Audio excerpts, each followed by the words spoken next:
जय हो विष्णु भगवान। आइए सुनाते हैं बृहस्पतिवार की व्रत कथा।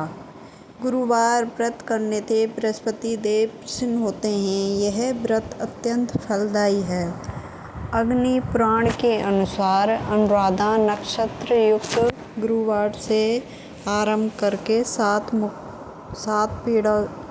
गुरुवार व्रत करने से बृहस्पति ग्रह की हर पीड़ा से मुक्ति मिलती है। बृहस्पतिवार व्रत कथा प्राचीन काल की बात है। एक नगर में बड़ा व्यापारी रहता था। वह जहाज़ों में माल लदवाकर दूसरे देशों में भेजा करता था। वह जिस दिन अधिक धन कमाता उसी प्रकार जी खोलकर दान भी करता था, परंतु उसकी पत्नी अत्यंत कंजूस थी। वह न किसी को एक दमड़ी भी नहीं देने देती। एक बार सेठ जब दूसरे देश व्यापार करने गए तो पीछे से बृहस्पति देव ने साधु वेश में उसकी पत्नी से भिक्षा मांगी।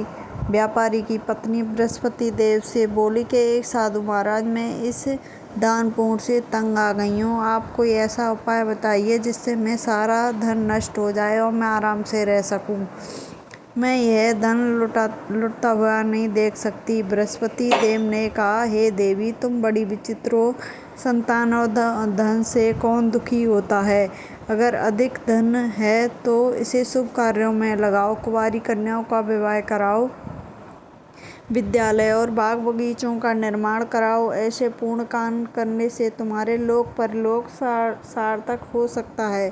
परंतु साधु की इन बातों से व्यापारी की पत्नी को खुशी नहीं हुई। उसने कहा, मुझे ऐसा धन की आवश्यकता नहीं जिसे मैं दान दूं। तब बृहस्पति देव बोले, यदि तुम्हारी ऐसी इच्छा है तो तुम एक उपाय करना। 7 बृहस्पतिवार घर को गोबर से लीपना, अपने केशों को पीली मिट्टी से धोना, केशों को धोते समय स्नान करना, व्यापारी से हजामत बनवाने को कहना, भोजन में मांस मदिरा खाना, कपड़े अपने घर धोना। ऐसा करने से तुम्हारा समस्त धन नष्ट हो जाएगा। इतना कहकर बृहस्पति देव अंतर्ध्यान हो गए। व्यापारी की पत्नी ने बृहस्पति देव के कहे अनुसार 7 बृहस्पतिवार वैसे ही करने का निश्चय किया। केवल 3 बृहस्पतिवार बीते थे कि उसकी सारी धन संपत्ति नष्ट हो गई और परलोक सिधार गई।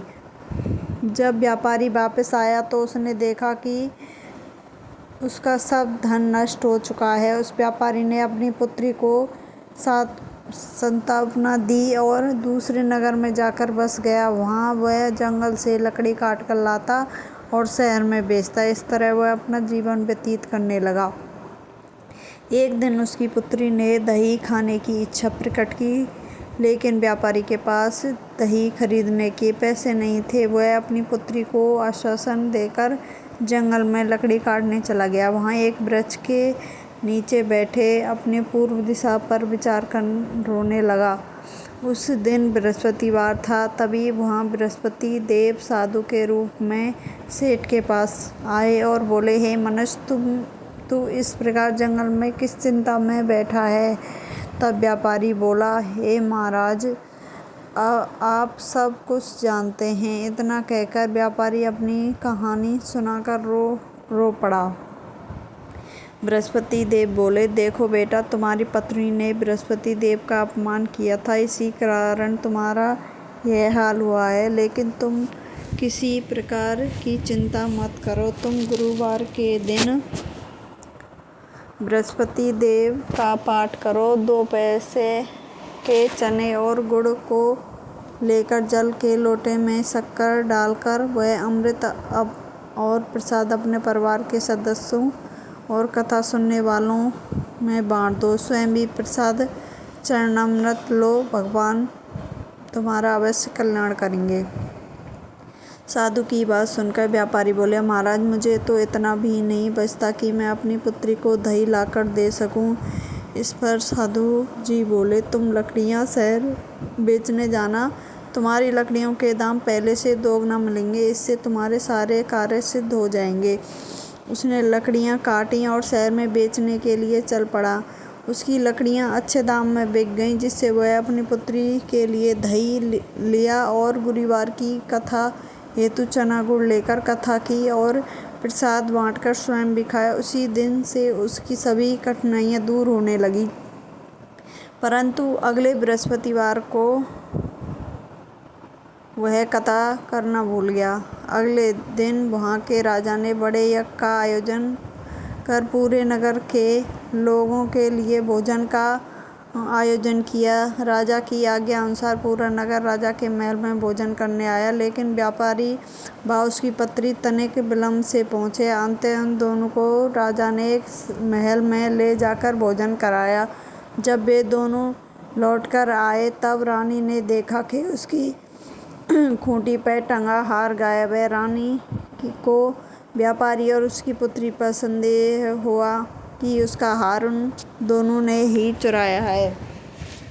राजा की आज्ञा से उन दोनों को कारावास की कोठरी में कैद कर दिया। कैद में पकड़कर दोनों अत्यंत दुखी हुए। वहाँ उन्होंने बृहस्पति देव का स्मरण किया।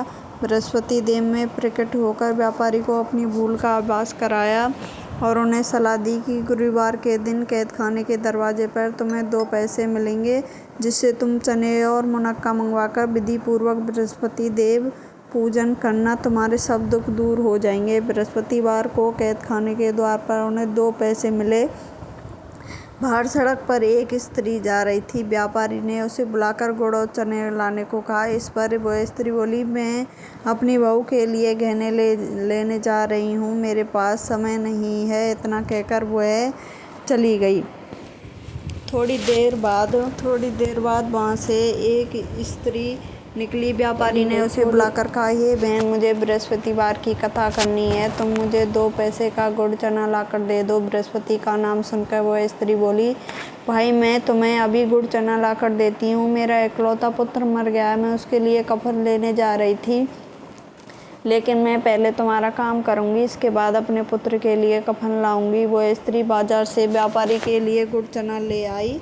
स्वयं भी बृहस्पतिवार की कथा सुनी। कथा के समाप्त होने पर वह स्त्री कफन लेकर अपने घर गई। घर पर लोग उसके पुत्र की लाश को राम नाम सत्य ही कहते हुए शमशान ले जाने की तैयारी कर रहे थे। स्त्री बोली, मुझे अपने लड़के का मुख देख लेने दो। अपने पुत्र का मुख देखकर उस स्त्री ने उसके मुंह में प्रसाद चरणामृत डाला। प्रसाद और चरणामृत के प्रभाव से वह पुनः जीवित हो गया। पहली स्त्री जिसने बृहस्पतिवार का निरादर किया, वह अपने पुत्र के विवाह हेतु पुत्र वधू के लिए गहने लेकर लौटी और जैसे ही उसका पुत्र घोड़ी पर बैठकर निकला, वैसे ही घोड़ी ने उसे उछाल मारी कि वह घोड़ी से गिरकर मर गया। यह देखकर स्त्री रो रो कर बृहस्पति देव से क्षमा याचना करने लगी। उस स्त्री की याचना से बृहस्पति देव साधु वेश में वहाँ पहुँचकर कहने लगे, देवी, तुम अधिक विलाप करने की आवश्यकता नहीं है। यह बृहस्पति देव का अनादर करने के कारण हुआ है। तुम वापस जाकर मेरे भक्त से क्षमा मांगकर कथा सुनो। तब ही तुम्हारी मनोकामना पूर्ण होगी। जेल में जाकर उस स्त्री ने व्यापारी से माफ़ी मांगी और कथा सुनी। कथा के उपरांत वह प्रसाद और चरणामृत लेकर अपने घर वापस गई।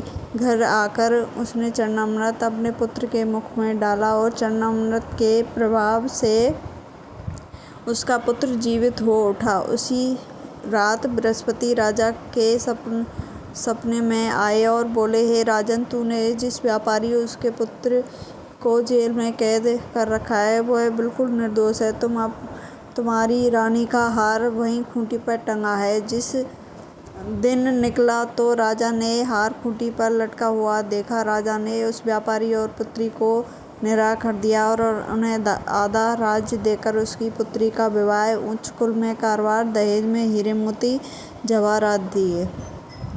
जय हो विष्णु भगवान, सब पर कृपा बरसाए रखना।